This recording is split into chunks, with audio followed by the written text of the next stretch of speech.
Olá pessoal, mais um Saúde é Vida começando para você aqui na programação da TV Câmara Campinas. Hoje nós vamos falar sobre as doenças autoimunes da tireoide. Mas antes eu tenho um recado aí para você que está em casa, que para participar do Saúde é Vida e sugerir um tema para o programa é bem fácil. É só você entrar em contato pelo nosso WhatsApp. O DDD é o 19, o número é o 978293776. Vai aparecer aí na sua tela também um QR Code para você acessar pelo celular. As doenças autoimunes da tireoide são condições em que o sistema imunológico ataca a glândula tireoide, causando inflamação e danos. As duas mais comuns são a tireoide de Hashimoto e a doença de Graves. Ainda em 2025, essas doenças continuam sendo uma preocupação de saúde, afetando cerca de 2 a 5% da população. E neste primeiro bloco, nós vamos abordar sobre a doença de Graves. Para falar sobre esse tema, a convidada do programa de hoje é a Laura Sterian Ward, endocrinologista da Sociedade Brasileira de Endocrinologia e Metabologia da Regional São Paulo. Doutora Laura, muito obrigada pela sua participação aqui no Saúde é Vida.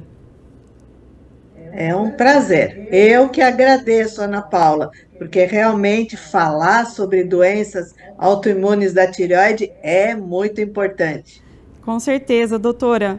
Antes da gente abordar de fato essas duas doenças, eu gostaria que a senhora explicasse um pouquinho para a gente sobre a tireoide, a importância dessa glândula para o nosso organismo.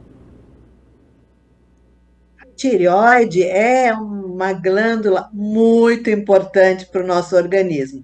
De fato, Ana Paula, desde a gestação até a senescência, o envelhecimento, a tireoide é uma maestra no funcionamento, primeiro no desenvolvimento, durante a gestação, durante a formação do embrião e depois do feto, e a seguir durante o crescimento da criança, na adolescência, na gestação e também na vida adulta e no processo de envelhecimento, a tireoide funciona como uma coordenadora de todos os nossos órgãos e sistemas. Durante a gestação, ela é fundamental para o desenvolvimento neuromotor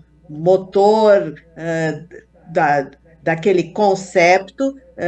Isso afeta de forma muito impactante o recém-nascido, tanto é que nós, por lei, somos obrigados a fazer o famoso teste do pezinho para detectar a deficiência ou a ausência de hormônios tireoidianos e corrigir a tempo antes que se instale um déficit intelectual e motor naquela criança.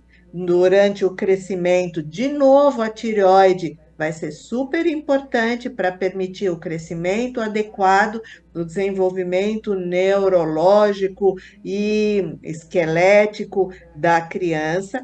Na vida adulta, a tireoide, os hormônios tireoidianos são fundamentais para a manutenção de todas as funções, principalmente do metabolismo. Na gestação, de novo, os hormônios tireoidianos são essenciais para o desenvolvimento neuromotor do feto, da criança, e na menopausa, durante a senescência, de novo, os hormônios tireoidianos vão ser importantes reguladores de todas as nossas funções orgânicas.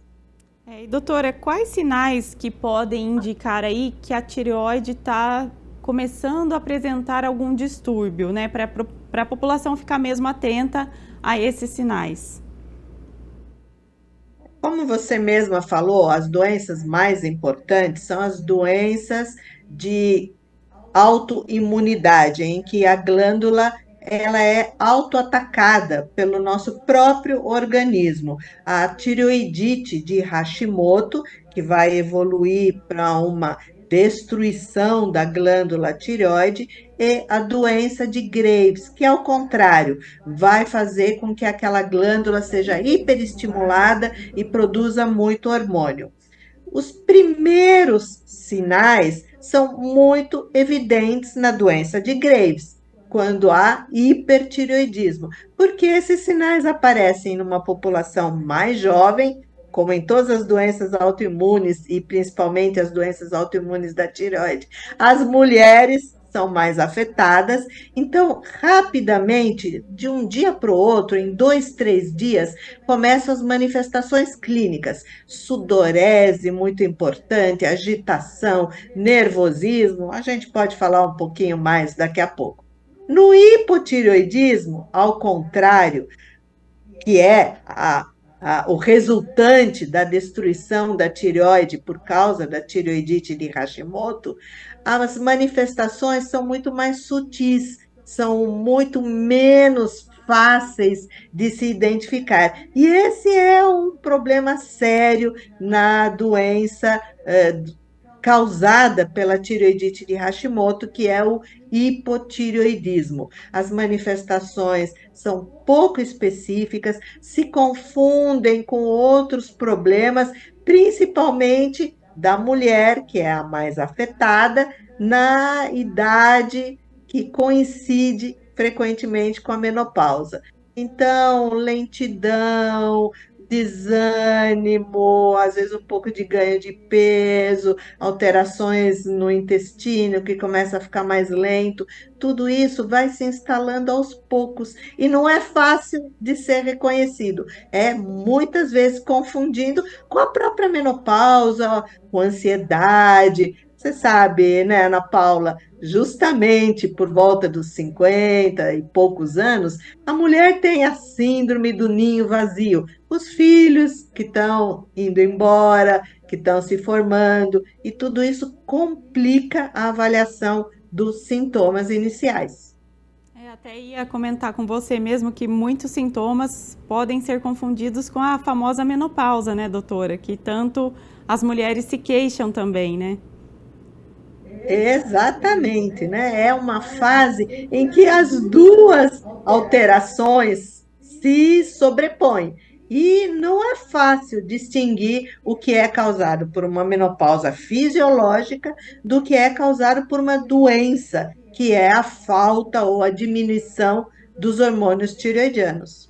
Com certeza. Doutora, só para eu saber como que se fala corretamente, doença de Graves também pode ser falado ou é Graves mesmo?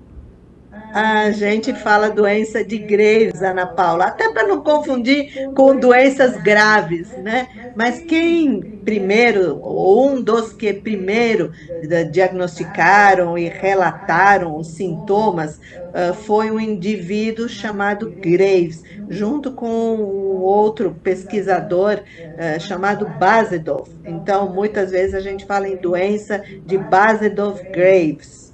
Ah, certo.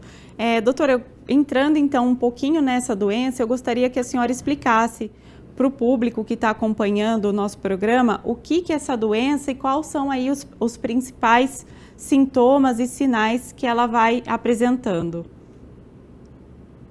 A doença de Graves é uma doença autoimune em que o nosso organismo começa a produzir anticorpos contra o receptor do TSH.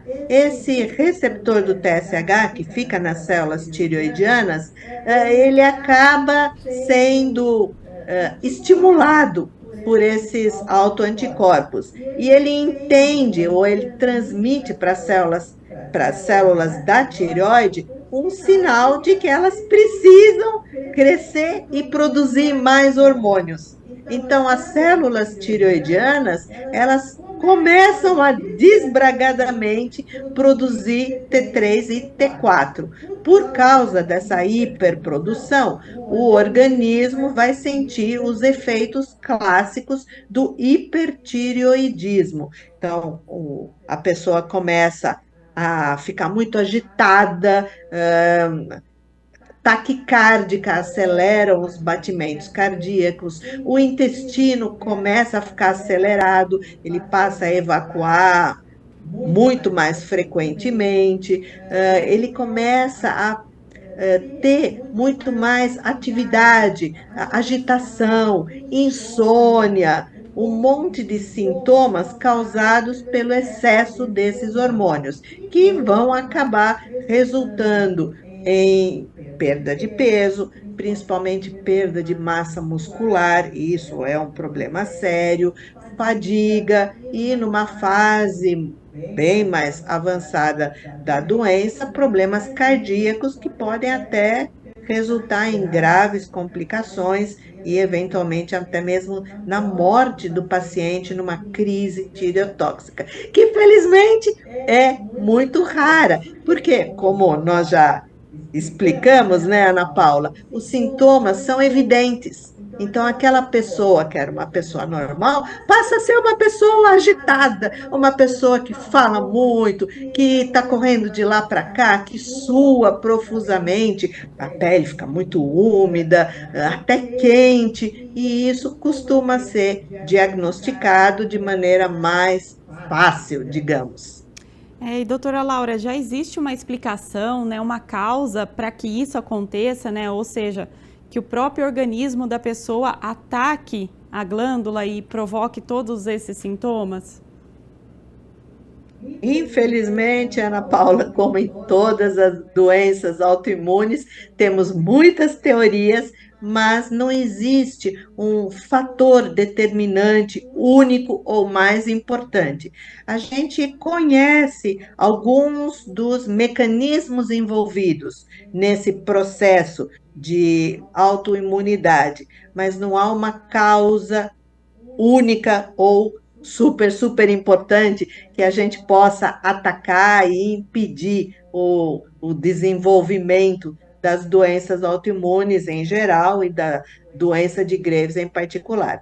A gente sabe que existe uma predisposição genética e conhecemos alguns dos genes que causam essa predisposição. E a gente sabe que existem alguns fatores desencadeadores, triggers, né? Fatores que podem estimular esse processo autoimune a começar. Um deles é o estresse, né? Estresse é um dos fatores desencadeantes de uma série de doenças autoimunes. E a doença de Graves está relacionada com estresse. Isso ficou muito evidente nas guerras, né? Quando acontecem conflitos, logo que eles aparecem, ou principalmente logo depois que esses conflitos são desencadeados, aumenta o número de casos de doenças autoimunes e da doença de Graves em particular.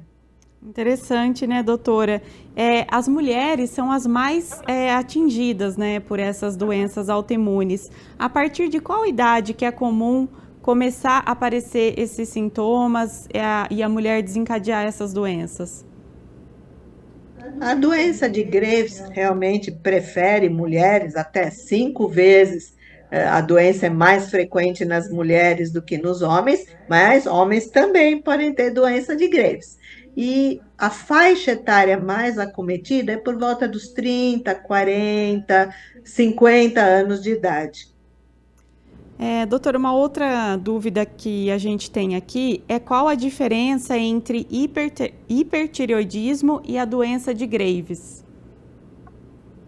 A doença de Graves é a causa de hipertireoidismo. O hipertireoidismo pode ter outras causas, né? Existe, por exemplo, o hipertireoidismo causado pelo uso excessivo de hormônios tireoidianos. E você sabe, Ana Paula, até não muito tempo atrás, era uma moda tomar hormônio tireoidiano. Infelizmente, né, todas as bobagens que são ditas em mídias apregoavam o uso de hormônio tireoidiano para fazer a pessoa emagrecer. E o hormônio tireoidiano faz mesmo a pessoa emagrecer, e emagrecer muito. Só que o excesso de hormônios tireoidianos faz perder peso às custas de massa magra de músculo, que é tudo que a gente não quer perder. Entrando um pouquinho nessa questão do emagrecimento, hoje a gente sabe que tem as injeções, né, a Mounjaro e, enfim, entre outras, elas de alguma forma também interferem aí no funcionamento da glândula da tireoide? Não, a semaglutida, que é o princípio ativo desses dessas novas formulações que atuam e que acabam levando a uma perda de peso, mas também a um controle muito bom do diabetes, tem mecanismo de ação bem diferente do mecanismo de ação e da fisiologia dos hormônios tireoidianos. Então, até agora, pelo menos, não sabemos de nenhum efeito do uso da semaglutida ou da tirzepatida, das novas apresentações que estão entrando comercialmente no Brasil sobre os hormônios tireoidianos. Doutora, falando agora um pouquinho do diagnóstico, quais exames são necessários para confirmar que aquela paciente ou o paciente, né, estão com a doença de Graves? Isso é relativamente simples e fácil, Ana Paula. É um simples exame de sangue. A gente dosa o TSH. Eu não falei que o que acontece é que um anticorpo vai lá e ocupa o receptor de TSH. Aí a nossa hipófise, que produziria TSH normalmente, não precisa mais, porque o receptor está ocupado. Então o TSH cai e a gente diagnostica isso facilmente com um examezinho de sangue relativamente barato e fácil de ser feito. Também podemos dosar os próprios hormônios tireoidianos, mostrando que eles estão elevados em circulação. Então é algo bem rápido e bem simples de ser feito, né, doutora? Não precisa ninguém ficar com medo, né, de saber se tem ou não tem, porque o caminho é fácil. Exatamente. E o tratamento também, né? Eu sei que você já ia falar do tratamento, Com Ana certeza, Paula, mas é claro que quando a gente diagnostica, logo em seguida a gente já pode tratar o hipertireoidismo causado pela doença de Graves. Então, entrando inclusive no tratamento, doutora, já vamos aproveitar e falar disso. Quais são os principais tratamentos que hoje estão disponíveis para essa doença? Então, Ana Paula, a gente tem três maneiras de controlar o hipertireoidismo causado pela doença de Graves. Infelizmente, nós não temos ainda como atingir a causa, a fisiopatogenia da doença, mas a gente pode eliminar ou diminuir drasticamente os efeitos que ela produz. Nós podemos bloquear a produção de hormônios tireoidianos com drogas antitireoidianas. A mais conhecida é o metimazol. Então, são alguns comprimidos que o paciente vai tomar e isso vai fazer com que aquela glândula, aquela célula que está hiperestimulada, pare de produzir hormônios tireoidianos em excesso. Nem sempre isso leva a uma autorregulação do organismo. Então, geralmente, nós usamos as drogas antitireoidianas por um período de meses a 1 a 2 anos. E aí a gente espera que o próprio organismo se reequilibre, que aquele processo autoimune desapareça e o paciente não precise mais da droga antitireoidiana. Infelizmente, nem todos os pacientes conseguem se reequilibrar. Então, nós temos outras duas opções, que é simplesmente eliminar a glândula tireoide cirurgicamente ou de uma maneira mais fácil com iodo radioativo. Você sabe, Ana Paula, que o iodo é a matéria-prima da formação dos hormônios tireoidianos. Então, se a gente coloca um isótopo radioativo no iodo, ele vai ser captado pela célula tireoidiana, que está louca para captar iodo, né? Ela está estimulada para produzir hormônio, então ela precisa do substrato desse hormônio, ela capta o iodo e o isótopo radioativo queima, né? Destrói essa célula. Então, nós podemos usar droga antitireoidiana, usar o radioiodo, que é a iodoterapia, ou fazer uma ablação cirúrgica, mandar o paciente para um colega cirurgião que vai tirar a glândula. Correto, doutora. No caso da pessoa que remove a glândula, depois ela vai precisar tomar medicamentos para que os medicamentos simulem aí a função da tireoide. Nesse caso, eles precisam ter algum cuidado específico? Muito bem, Ana Paula. Se você não tem mais a fonte, você vai ter que tomar o hormônio tireoidiano.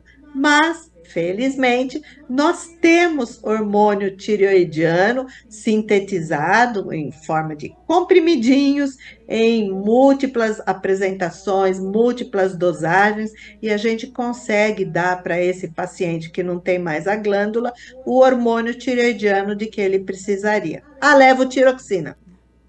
E no caso, vida normal para esse paciente e para os demais também? Vida normal.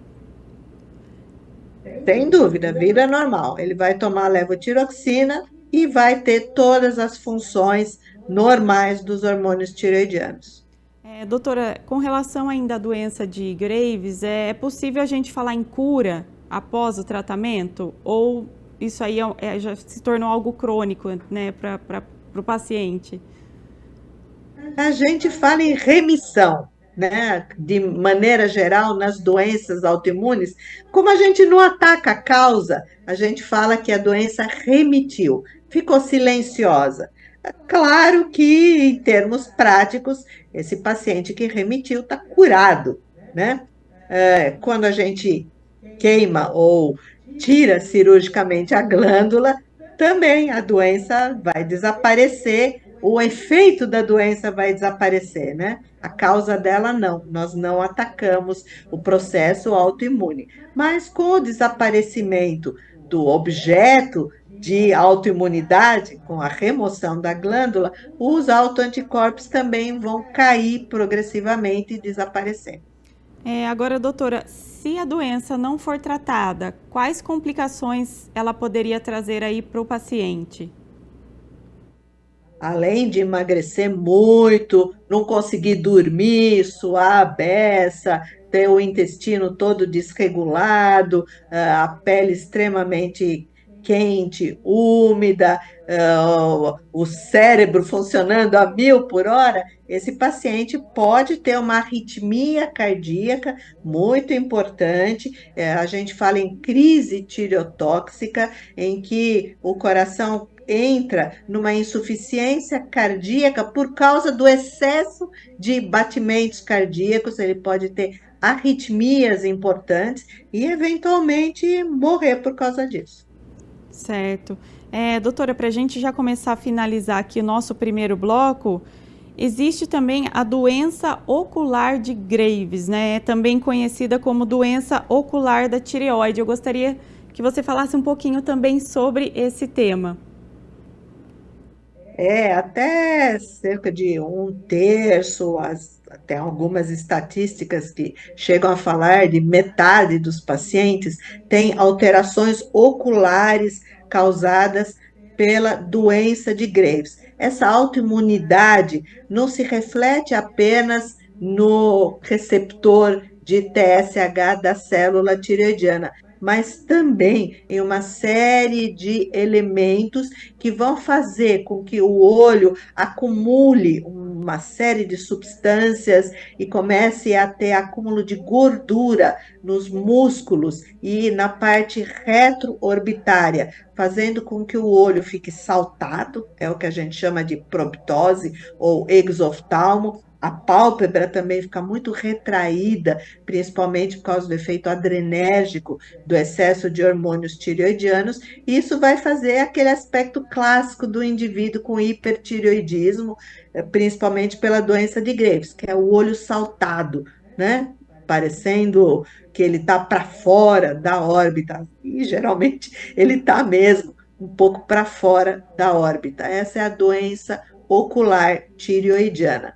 felizmente, ela tende a ser leve na maior parte dos casos. São raros os casos em que isso acomete de forma tão importante que pode levar até a alterações de visão e a perda de visão. E para esses casos, nós temos atualmente uma droga extremamente eficaz, o teprotumumab, e podemos eventualmente usar mão de o que nós mais frequentemente fazemos, corticoides, para diminuir esse processo inflamatório, e nos casos muito graves, até mesmo cirurgia para recolocar esse globo ocular dentro da órbita, corrigir eventuais estrabismos ou alterações oculares produzidas pela doença de Graves. Certo, doutora. Agora a gente vai fazer um rápido intervalo, porque no próximo bloco nós vamos falar sobre a tireoide de Hashimoto, que é uma outra doença autoimune muito comum. Nós já voltamos.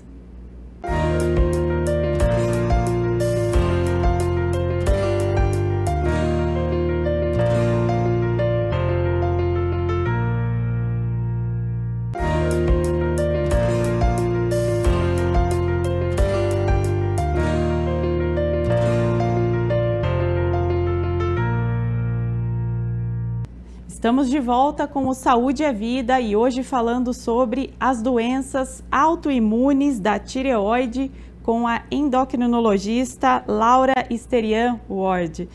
Doutora Laura, agora neste segundo bloco a gente vai abordar especificamente sobre a tireoide de Hashimoto. Então eu gostaria que você explicasse, né, para o pessoal que está acompanhando aqui o nosso programa, o que é essa doença. Ana Paula, a gente fala tireoidite. O it é o sufixo utilizado para designar inflamação. Mas você não está errada, né, de dizer tireoide do Hashimoto, porque realmente o que o Dr. Hashimoto descreveu foi um processo inflamatório da glândula tireoide, por isso tireoidite de Hashimoto, um processo inflamatório destrutivo causado, de novo, por autoimunidade, porque nosso próprio organismo começa a produzir autoanticorpos, anticorpos que vão reconhecer elementos da glândula tireoide como se eles fossem elementos estranhos ao nosso organismo. Então, esses anticorpos destroem a produção de tireoperoxidase. Então, um dos alvos desses anticorpos é a tireoperoxidase, uma enzima normal da nossa célula tireoidiana, e destroem também a tireoglobulina, que é uma proteína que carrega os hormônios tireoidianos. Por isso que daqui a pouco a gente vai falar sobre diagnóstico, né, Ana Paula? A gente fala em dosagem de anticorpos anti-tireoperoxidase e anti-tireoglobulina. O efeito dessa destruição é a perda progressiva de produção de hormônios tireoidianos, que vai levar ao hipotireoidismo. No caso aí, o hipotireoidismo, só para a gente fazer uma diferença com o hipertireoidismo, né, doutora? São sintomas diferentes, né? São sintomas opostos, né, de um mesmo espectro da doença autoimune. Enquanto na doença de Graves você tem um aumento dos hormônios tireoidianos levando ao hipertireoidismo, na tireoidite de Hashimoto você tem uma destruição das fontes produtoras de hormônio tireoidiano levando ao hipotireoidismo. Um aumenta, o outro diminui a produção de hormônios tireoidianos. O hipertireoidismo é causado pelo excesso de hormônios tireoidianos. O hipotireoidismo pela falta de hormônios tireoidianos. No caso, então, da tireoidite de Hashimoto, quais seriam os principais sintomas?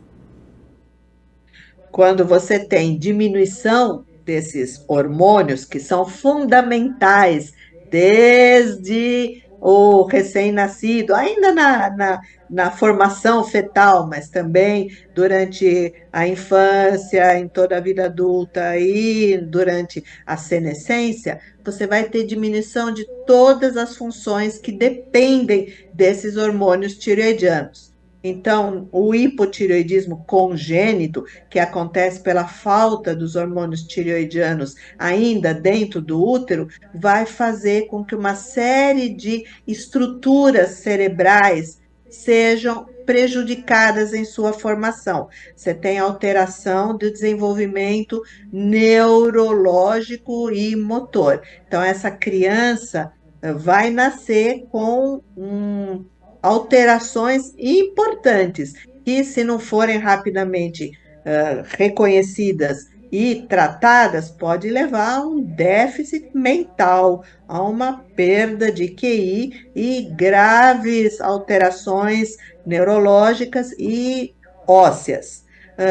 No indivíduo de mais idade, na infância, a falta de hormônios tireoidianos pode prejudicar a atividade física e mental dessa criança. Então, são aquelas crianças que param de se movimentar como antes, ficam mais lerdas, começam a ter o intestino mais preso. Em idade escolar, são crianças que começam a ir mal na escola, em que a professora fala: a Mariazinha, que participava sempre da aula, agora está lá no cantinho, sonolenta, meio apática. Esses sintomas vão sendo mais evidentes também na adolescência, que podem até resultar em alterações menstruais, em alterações cardíacas, como a bradicardia, ao contrário do que a gente tinha falado na doença de Graves, aqui o coração fica lento, o intestino também fica lento, todas as funções cognitivas, né? O cérebro fica lento, a fala fica mais lenta, mais pastosa, o paciente começa a sentir frio, ele está sempre com a pele seca. Na mulher, frequentemente a gente escuta queixa de queda de cabelo, de unhas fracas. Isso tem um impacto importante durante a gestação e pode ter uma série de intercorrências e de problemas.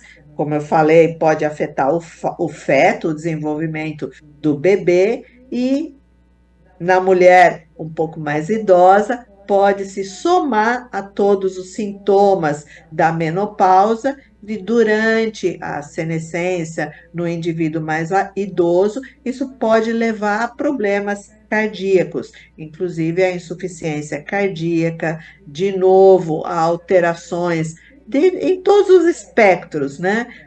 Cardíaco, pulmonar, gastrointestinal, tudo fica lentificado.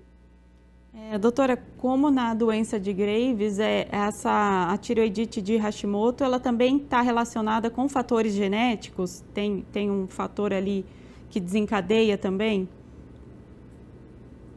Sim, como na doença de Graves, nós não sabemos o que é que causa especificamente a formação de anticorpos que vão querer destruir a nossa tireoide. Mas a gente reconhece que existe uma predisposição genética. Aliás, as doenças autoimunes da tireoide aparecem em cluster familiar, né? É frequente que a mãe tenha tireoidite de Hashimoto, assim como a avó teve, assim como a menina, a filha tem. Mas lembre-se, embora, de novo, a doença, a tireoidite de Hashimoto, seja mais frequente em mulheres, ela também acomete os homens. Eu acho que a gente devia de lembrar, Ana Paula, o quanto isso é frequente, né? A gente tem estudos, inclusive estudos brasileiros, que mostram a prevalência da doença de Graves, cerca de 1 até 1,5% da população, e da tireoidite de Hashimoto, que, espante-se, Ana Paula, acontece em cerca de 5% da nossa população. E em indivíduos mais idosos, chega a 10, até mais do que 10, em alguns estudos, até 15% dos pacientes idosos têm tireoidite de Hashimoto, têm hipotireoidismo, principalmente na forma subclínica da doença. A gente poderia relacionar isso com alguma questão alimentar da população também? Porque muita gente relaciona, né? Ah, você está comendo muito sal, é muito iodo. Isso tem alguma relação? Tem algum fundamento? Sim, ah, como em todas as nossas doenças, uma vida saudável é importante e uma alimentação equilibrada é fundamental. Como nós já comentamos, a produção de hormônio tireoidiano depende do iodo, que é a matéria-prima para a formação de hormônio. Se você tem uma alimentação pobre em iodo, e isso não era raro até há tempos não tão longínquos. Você sabe que existe um programa nacional de iodação do sal de cozinha por causa disso, porque nós tínhamos até mesmo bócio endêmico, né? Que eram aquelas pessoas que vinham com aquele papo, né? Com aquela glândula imensa, por falta de iodo. Então a glândula crescia para conseguir mais iodo, para conseguir produzir hormônio tireoidiano. Graças a Deus e graças à iodação do sal de cozinha, o bócio endêmico no Brasil praticamente desapareceu. Mas eu preciso de iodo. Então, alguns indivíduos que têm uma restrição na ingestão de iodo, e infelizmente algumas dietas muito restritivas acabam diminuindo o aporte de iodo na alimentação, podem sofrer as consequências disso, e isso pode estar relacionado sim com o aparecimento da tireoidite de Hashimoto. Outros elementos importantes da dieta: selênio, no Brasil não é um problema, porque nós temos castanhas, principalmente a castanha do Pará, que é rica em selênio, mas, de maneira geral, outros microelementos também são importantes e precisam estar numa dieta equilibrada, numa dieta normal. Doutora, até você comentou sobre as gestantes, né? Quais são os cuidados que essas mulheres, acho que é bem legal a gente falar aqui, que essas mulheres precisam ter com relação à tireoidite de Hashimoto? Na gestante, isso é fundamental, porque ela precisa cuidar da tireoide dela para evitar complicações da gravidez e da tireoide do bebê, para evitar aquelas alterações no desenvolvimento, principalmente neurológico, que depende de hormônios tireoidianos. Então, ela precisa ter um aporte de iodo adequado. Por isso, a gente, naqueles comprimidinhos, né, naquelas formulações que toda grávida toma, tem que ter um pouquinho de iodo. Então, nas vitaminas utilizadas no pré-natal, na mulher gestante, tem um pouco de iodo. E ela não deve fazer grandes restrições nutritivas. Então, aquelas dietas malucas, dietas muito restritivas em sal, ou em peixes, que são fonte importante de iodo, frutos do mar, não devem ser normais na gestante. Tem uma série de alterações produzidas pela falta de iodo. Então, nesse período que é extremamente importante, não devemos fazer dietas muito restritivas e devemos dar para a gestante um pouco mais de iodo. Doutora, você comentou aí sobre o selênio e a vitamina D. Ela acaba sendo aí também uma grande aliada nessa questão? Especificamente para a tireoide, ainda é controverso o papel da vitamina D, mas a gente sabe que a vitamina D é fundamental para principalmente a nossa saúde óssea. Então, ela também faz parte de uma vida saudável e de uma alimentação equilibrada e saudável. Doutora Laura, a gente está falando da doença de Graves, agora da tireoidite de Hashimoto. Existe alguma relação dessas doenças com a pessoa desenvolver futuramente um câncer de tireoide? Boa pergunta, Ana Paula. Existe uma relação entre tireoidite de Hashimoto e câncer de tireoide, principalmente o câncer papilífero. Ainda é controverso, isso se discute na literatura. Parece que ter tireoidite de Hashimoto poderia ser um dos múltiplos fatores de propensão a câncer de tireoide. Seguramente não é um fator extremamente importante, mas pode ser que ele favoreça o aparecimento de câncer de tireoide, mas a gente tem dados que mostram que a presença de tireoidite de Hashimoto pode ser melhor em termos de evolução, em termos de prognóstico dos pacientes que têm câncer de tireoide. Tá certo. Vamos falar então um pouquinho de como é feito o diagnóstico também da tireoidite de Hashimoto, se são também através de exames, né? Algo simples como da doença de Graves. Como nós comentamos, Ana Paula, os sintomas do hipotireoidismo produzido pela progressiva destruição da glândula vão se instalando lentamente e eles não são tão evidentes como os sintomas da doença de Graves. São muitas vezes confundidos com outros sintomas. É frequente dizerem, é porque essa senhora está deprimida, é porque os filhos foram embora, ou porque ela está em menopausa. Então, importante ter a percepção de que pode ser que essa tristeza dessa senhora, o ganho de peso, as queixas de queda de cabelo, de unha fraca, enfim, de intestino lento, sejam por hipotireoidismo. Por isso, a suspeita clínica é muito importante. O diagnóstico é relativamente fácil.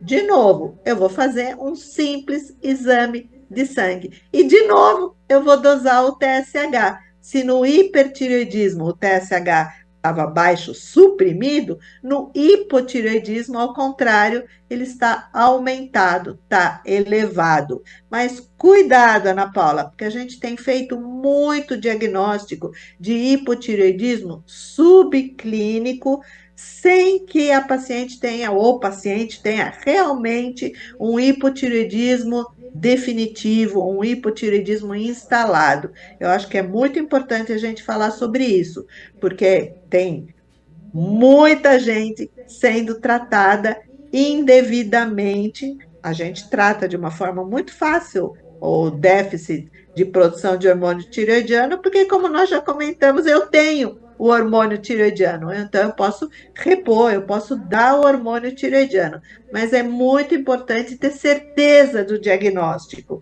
e para isso eu preciso ter a dosagem de TSH confirmada. Não é assim, fazer um TSH, vem um pouquinho alto e pronto, eu já sei que eu sou hipotireoideia. Não, o exame é extremamente sensível. Então, existem muitas causas de pequenas elevações de TSH temporárias, elevações que depois normalizam sem você fazer nada. Então, tem que dosar o TSH para fazer o diagnóstico, mas esse TSH tem que ser repetido.